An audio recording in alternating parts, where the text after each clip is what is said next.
Good evening. Welcome back to Hellhound's late night spook show here on the Horror and Metal channel.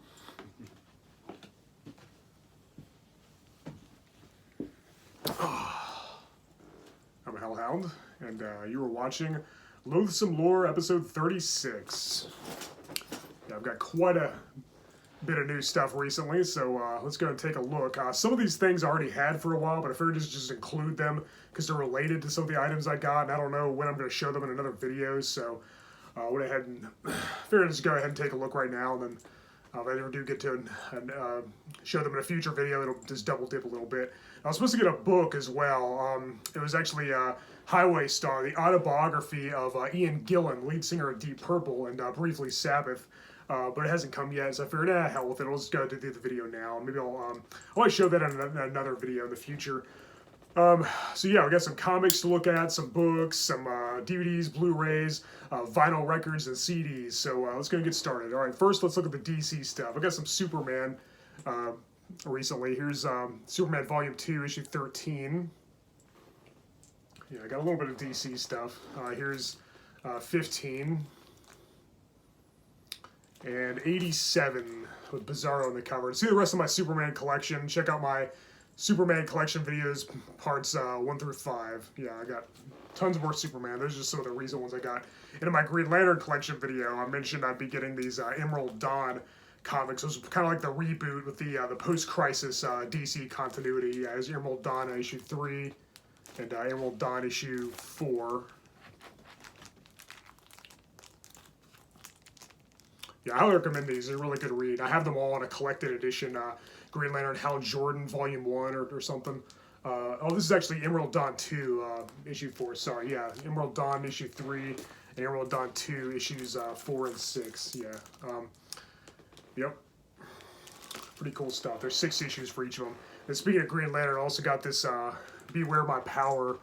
Yeah, Green Lantern Beware My Parents starring Jon Stewart, my second favorite Green Lantern next to Hal Jordan. Pretty cool. I haven't watched it yet, but yeah, it looks like Sinestro is in it, and Green Arrow and Hawk Girl, which is pretty cool. And I guess it's part of the same continuity with Superman Man of Tomorrow, Batman The Long Halloween, and Justice Society World War II. This is kind of a new canon with the new DC animated movie, so looking forward to watching. I've heard mixed things. I heard a lot of people have problems with the ending.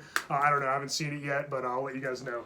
All right, that's it for DC. Now let's look at some Marvel. I have a whole lot of Spider-Man comics. I have 2 whole boxes full of just Spider-Man titles alone, not counting the Marvel team-up and Secret Wars and other appearances he's done and all that.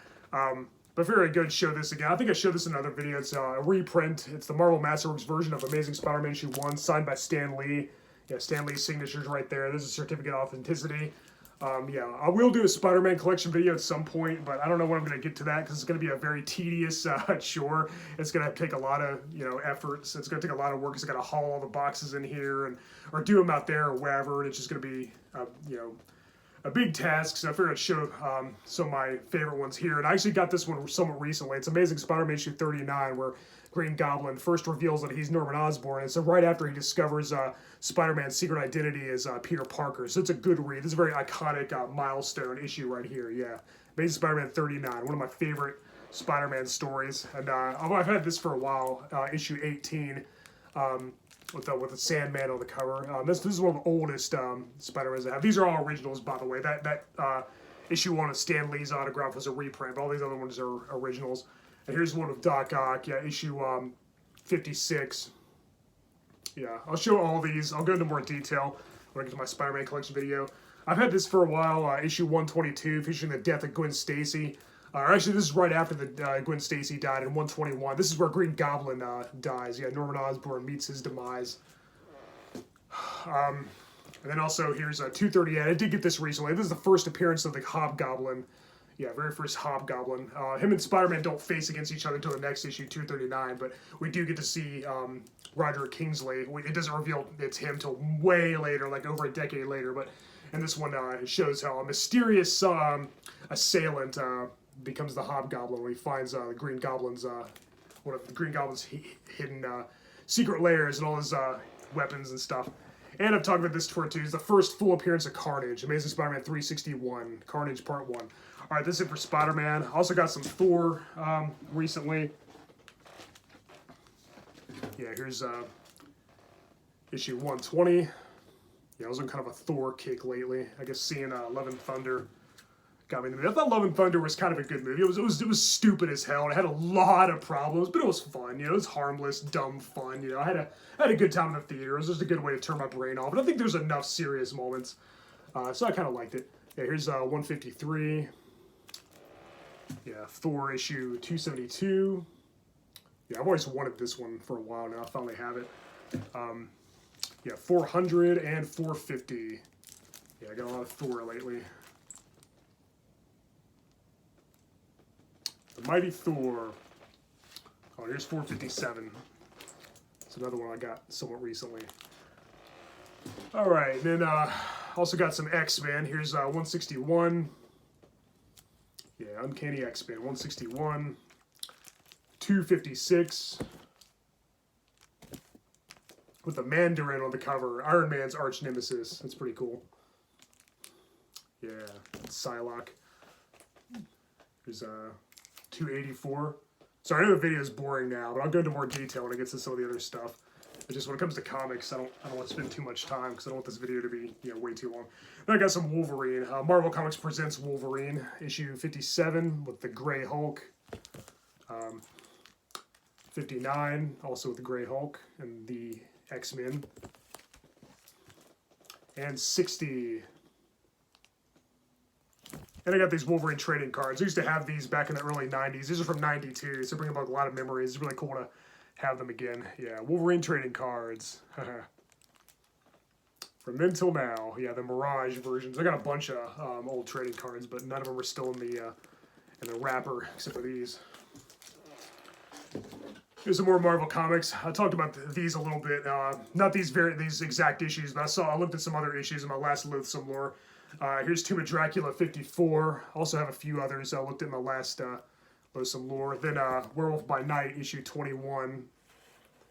Yeah, it's a really cool cover. And then speaking of Werewolf by Night, I finally got the complete collection, volume 1, which has the first, I believe it's the first 15 issues. Also other appearances of Marvel Team Up and Tomb of Dracula and stuff. So yeah, Werewolf by Night's awesome. I highly recommend it. If you're a fan of horror movies and Marvel Comics, this combines the two, especially if you're a fan of lycanthropes. You know, if you like the Wolfman and the Howling and American Werewolf in London and all that. When you like superhero comics, this is kind of combines the two. Yeah, really cool. And speaking of trade paperback collected editions, I also finally got this Freddy vs. Jason vs. Ash. I've read all these. This is the first 6 issues. Well, the only 6. There's just a 6-issue limited series. Yeah, I've read them before a few times, but now it's finally mine. This one volume. Yeah, pretty cool seeing Freddy Krueger, Jason Voorhees, and Ash Williams. 2 of my favorite horror villains and probably my favorite horror hero. Yeah, all in one. I wish they would have made this into a movie. That would have been awesome. And I already had these courtesy of my good friend Horror Man 82, not to be confused with Horror Fan 88, who's another good friend and fellow YouTuber and one of my fellow Morbid Hour brethren. Yeah, Horror Man 82 got me these a while back. Yeah, Freddy vs. Jason vs. Ash, the Nightmare Warriors, issues 1 through 6. So I've got the whole Freddy vs. Jason Ash collection now. Yep. So yeah, he got me these a while back. I already made him a shout-out video, but I figured I'd go ahead and mention it again here. Yeah, Freddy vs. Jason vs. Ash. Really cool stuff. They should at least make it to an animated movie or something, if possible. All right, that's it for comics. Now let's go to DVDs. In my Tales from the Crypt collection videos, I mentioned one of these Tales from the Crypt Keeper, the animated series on DVD. Here's Pleasant Screams, the complete first season. And here's all the gory details. I can just picture the Crypt Keeper saying that, and John Kazir's awesome voice. And it's really cool in season 2. They introduced the Vault Keeper and the Old Witch, both from the comics, and they weren't very well represented in media outside the comics. It's pretty cool that they finally got an adaptation with the animated series. It's obviously a lot toned down significantly from the show with all the adult humor and the violence and the sex and the cussing and stuff. It's more for kids, but still pretty dark, in parts. Yeah, season 2. And here's the 3 episodes from season 3. They don't have a complete season 3 set yet, but still. Yeah, pretty cool to have this. Tales from the Crypt Keeper. I'm a huge Tales from the Crypt fanatic, and these are definitely a worthy entry to the franchise. I'm a huge fan of the comics, all the movies, and of course the TV series and the cartoon. All right, and when it comes to Blu-rays, yes, I did get Doctor Strange in the Multiverse of Madness. I really like this movie. It's directed by the great Sam Raimi. It's very Raimi-esque. There's some, some parts are straight up Evil Dead, and like minor spoiler alert. Bruce Campbell does have a cameo, and he's hilarious, and they do pay homage to Evil Dead 2, and his hand is possessed, and in a deleted scene on here, he even, his face even goes on a grill, and he has to use a spatula to get it off. Yeah, Army of Darkness, right? That's too cool. Yeah, there's not very many deleted scenes, but yeah, I really like this movie. Scarlet Witch was a great villain. Benedict Cumberbatch is great as Doctor Strange once again. It's very horror-esque, very dark, and it also establishes that the Fantastic Four and the X-Men are now part of the MCU. Finally! Yeah, great movie. I like this a lot better than Thor: Love and Thunder. Like I said, I enjoyed that one, but it was almost more like a guilty pleasure, so bad it's good in a way. Even though I probably liked it more than most people did. But I thought this movie is really, really good. Yeah, Doctor Strange: The Multiverse of Madness. Highly recommended. Very happy to have it on Blu-ray. Yeah. Alright, that's it for, now it's time to look at some music. Alright, I got quite a few vinyl recently, so let's go and take a look. Alright, I got Born Again by Black Sabbath. Their one and only album with, Deep Purple lead singer Ian Gillan on vocals. This was actually the last studio album by the band ever to feature drummer Bill Ward. Even though Bobby Rondinelli played drums on the tour. Yeah, Bill Ward. And of course that's Tony Iommi and Geezer. They're the most important members in my opinion. If they're there, it's going to be Sabbath for me. And, Geezer wasn't on many of the Tony Martin albums. Yeah, I've got this on CD already, but something so much cooler to me about having it on vinyl, And I do think that, not to sound like an old man, but I do think the vinyl does sound better and just more authentic, at least in my opinion. But if vinyl's not your thing, that's cool too, Just my opinion. Very happy to have Born Again by Black Sabbath. And I got quite a few Slayer recently as well. The only Slayer albums that I previously had on vinyl were Rain and Blood and Seasons in the Abyss. I've had these for a while. I've had these about as long as I've had it. I have two turntables. I've had these two albums on vinyl for about as long as I've had those turntables. But I now have Show No Mercy, the debut. Yeah, it's one of my favorite albums still. It's their first one, and I think still one of their best. Yeah, Tom Araya really was the voice of hell back then. He does the growls, the high-pitched screams, the screeches. Yeah, he did a lot with his voice back then. And, of course, Kerry King and Jeff Hanneman's riffs and solos are on point. And Dan Lombardo is my favorite drummer ever. And, this album is a lot more raw and gritty and has less high production than some of the later ones. But I think it totally works to its advantage. I love Show No Mercy. It's a fantastic record. Then Haunting the Chapel EP. Again, I have all these on CD, but you know me. I've got to collect the vinyl too. I've got to collect all the formats that I really like. I'm not worried about getting on an 8-track or cassette tape. But Haunting the Chapel. This is my favorite EP ever, actually. And Live Undead, one of the best live albums. It only has material from Show No Mercy and Haunting the Chapel. But yeah, very happy to have it. Haunting the Chapel is a 45, by the way.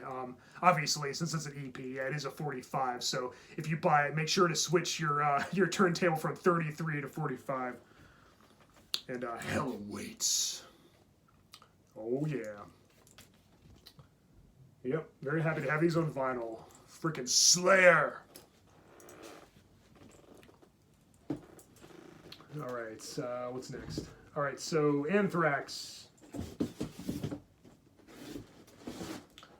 Yeah, actually, the only Anthrax vinyl I had was Persistence of Time. This new